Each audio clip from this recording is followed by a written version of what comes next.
कप्तान जोशी 3 नंबर के बंगले का दोगुना किराया देकर स्वयं अपनी रोगिणी पत्नी बानो के साथ रहता है। वह दिन भर बानो के पलंग के पास आराम कुर्सी डाले बैठा रहता तथा नियमित रूप से टेम्परेचर चेक करता और समयानुसार उसे दवाई देता। नित्य निकट आती मृत्यु ने बानो को चिड़चिड़ा बना दिया था, परंतु कप्तान एक स्नेहमयी माता के समान हंसकर उसकी हर जिद पूरी करता। कहा जाता है कि टीबी के मरीज के साथ खाने पीने से बचना चाहिए, परंतु कप्तान बानो की सेवा बिना किसी परहेज व सावधानी बरते करता रहता।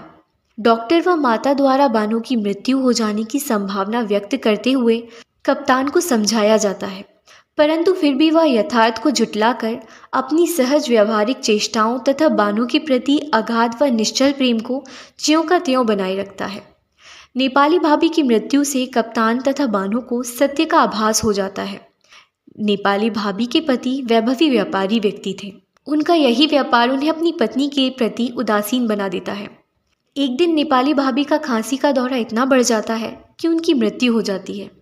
नेपाली भाभी की मृत्यु कप्तान को अचानक उस सत्य का आभास करवा देती है जिसे वह जानकर भी अनजान बना रहता है। वह सोचता है कि जब ऐसी गोल मटोल व हंसती खेलती भाभी को मौत खींच ले गई तो हड्डियों का ढांचा मात्र बानो तो हवा में उड़ती रुई का फायासा है। यह विचार कप्तान और बानो को जीवन की क्षणिकता से रूबरू करा देता है। कप्तान जोशी को विवाह के तीसरे ही दिन बानो को छोड़कर बसरा जाना पड़ा था।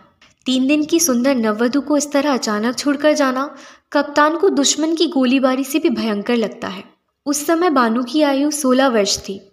कप्तान बसरा से 2 साल बाद घर लौटता है। घर की स्थिति संपूर्णतः बिगड़ चुकी थी। उन 2 वर्षों में बानो ने 7-7 ननदों के ताने सुने, भतीजों के कपड़े धोए, ससुर के होज बिने, पहाड़ की नुकीली छतों पर 5-5 सेद उड़द पीसकर बढ़िया तोड़ी। ससुराल वालों द्वारा उसे मानसिक प्रताड़नाएं भी दी गई कि उसका पति जापानियों द्वारा कैद कर लिया गया है, वह अब कभी नहीं लौटेगा। सास और चचियाँ, सास व ननदों के व्यंग बाण उसे अंदर तक कचोट देते। वह घुलती गई और एक दिन क्षय का तक्षक कुंडली मारकर उसकी छाती पर बैठ गया। क्षय रोग के चलते ससुराल वालों द्वारा बानो को सैनिटोरियम भेज दिया जाता है।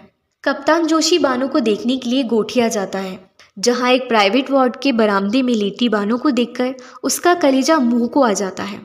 इन 2 वर्षों में बानो क्षय रोग के कारण सूख कर और भी बच्ची बन गई थी। कप्तान को देखकर उसकी आंखें खुली ही रह जाती हैं और फिर उनमें से आंसू बहने लगते हैं।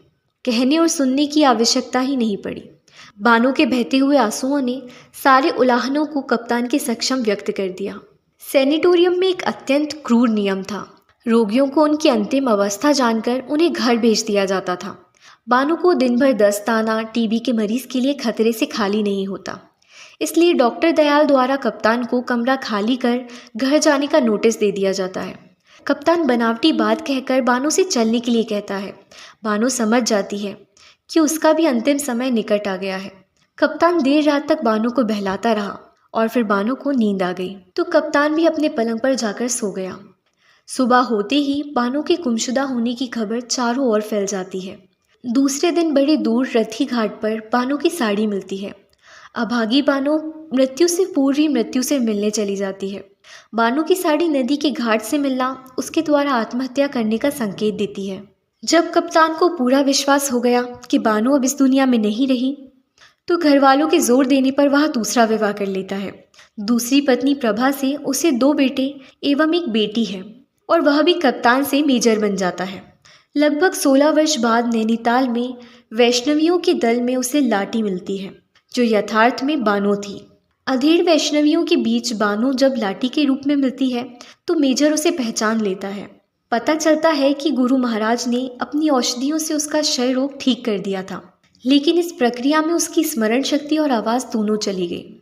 अब ना तो वह बोल पाती है और ना ही उसे अपना यतीत याद है। वह वैष्णवियों के दल के साथ चली जाती है और मेजर स्वयं को पहले से अधिक बूढ़ा और खोखला महसूस करने लगता है। तो कैसी लगी आपको लेखिका शिवानी द्वारा रचित यह कहानी लाटी? अगर वीडियो पसंद आया हो तो इस वीडियो को लाइक और चैनल को सब्सक्राइब कर बेल आइकन दबाना ना भूलें।